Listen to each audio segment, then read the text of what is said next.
Hello and welcome to the BetHelper betting preview. The game we're going to be looking at now is Australia versus Serbia. Scheduled for the 23rd of June at 7:30 p.m. It's the last game in Group D, along with the Ghana versus Germany game. Looking at the Asian handicaps, the Asian handicap here is Australia plus a half, Serbia minus a half. Australia are drifting majorly at that price, while Serbia are shortening, probably to the extent where it's going to be a change of handicap tomorrow.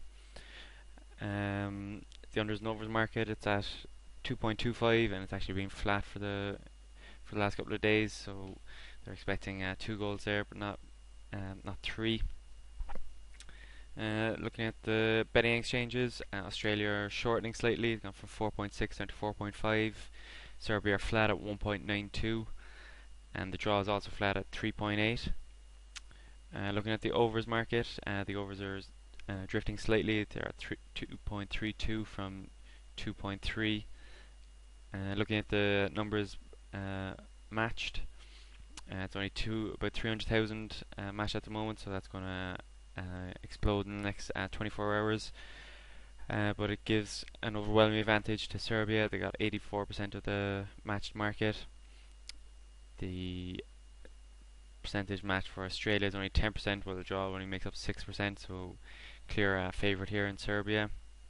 The overs market is gaining a bit of support, gone from 30% to 33%, so that looks good from there. Looking at the bookmakers odds, they've got Australia flat at 4.2, Serbia flat at 1.9, the draw is flat at 3.5, while the over 2.5 goal market is flat at 2.25, so the under has been favoured there at the bookmakers. Looking at the form, the form for Australia is actually pretty good. They've got 3 wins, 1 draw and 2 losses in the last 6 games. They obviously got hammered and embarrassed in their opening game, 4-0 against Germany. They actually regained a bit of credibility, drawing 1-1 with Ghana having lost a man and given away a penalty, so it was good, valiant performance there. Looking at Serbia's recent form, they've 3 wins, 1 draw and 2 losses in the last 6 games. One of those losses was the 1-0 defeat to Ghana, where again it was a penalty. They also beat Germany 1-0. They were slightly fortuitous, I suppose, in the grand scheme of things, but they fought out well against the hit side from the opening round of fixtures. Looking at streaks, Serbia have given away 2 penalties in 2 games from handballs. Vidic, the culprit, the last time out. Serbia have 6 clean sheets in their last 10 games, so they've a pretty good defence, and I think they've one of the best defences out of the top nations, with Ivanovic and Vidic making up half of their back 4, which is very impressive indeed. Australia have 4 red cards in 3 World Cups. They've obviously got Tim Cahill sent off in the first game, and they've Harry Kewell sent off last time out. Australia have 0 wins in the last 5 World Cup games. They drew last time out, but they're still finding it hard to find that win. They also have 0 wins in the last 5 against European opposition. They've 4 losses, and they've scored 0 goals there. They've 0 clean sheets in their last 6 World Cup games, so again a bit of a leaky defence when they've come up against the top international teams. Serbia have lost all their non-European World Cup games, and that's 3 in total. They obviously got taken to pieces by Argentina in the last World Cup, where they lost 6-0. Many of you will remember the wonder goal with all the passes in that one, finished off by Cambiaso. Serbia's goals in the World Cup have all come in the first half, so that's a bit of a strange one there. They haven't managed to score in the second half yet, but I guess they've only scored 1 goal this time out, so that's to be expected. The last 2 World Cup final games have been draws for Australia, and that's their last group game. They've ended up drawing and in their last group game. Looking at the rankings have Australia in 20th according to FIFA. They're 21st according to the ELO rankings. Meanwhile, Serbia come in at 15th on the FIFA rankings, while they're 16th according to the ELO rankings. So Serbia ranking higher there in that one. The referee for this one is Jorge Lardona.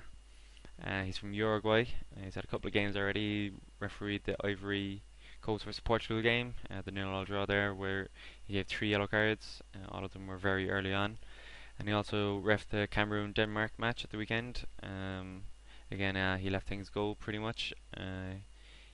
He gave 4 yellows there, so nothing overly impressive. There's no real injury worries for this one. Vince Grella might be back for Australia, while Tim Cahill returns from suspension. In terms of goals scored in qualifying, Australia averaged 1.36 goals scored per game, while they conceded an average of 0.29 goals per game. They were in a pretty rubbish qualifying group in Asia, so that makes up their stats there, where they've conceded so little. Then Serbia have an average of 2.2 goals scored per game, while they conceded an average of 0.8 goals per game, so they have a pretty decent record there in qualifying. Looking at the probabilities, the computer probabilities gives Australia a 22% chance of victory, while it gives Serbia a 57% chance of victory, so clear to see who's the favourite there. Well, the draw comes in at 21%, so it's about the same as what the percentages is for Australia. Compare that then with the available odds at the bookmakers. They've actually got Australia the exact same as the computed probabilities at 22%. They've Serbia a bit lower than the computed at 51%, and they've the draw a bit higher at 27%. So again, nothing we haven't seen there before, having the draw a bit higher percentage at the bookmakers. Looking at the suggestions, again, there's zero money really on this game so far, but you have to back Serbia on the handicaps and the match odds based on the movements in Asia. We're going to have to monitor this in the next 24 hours, obviously, especially in the unders or overs market, as we're trying to get a better feel for how things are going to go down, or are likely to go down. So we'll look at that tomorrow. To get those updated tips and suggestions, go to twitter.com/bethelper. Leave any comments below, any emails to bethelper.ie@gmail.com. Look forward to tomorrow's games, and thanks for listening.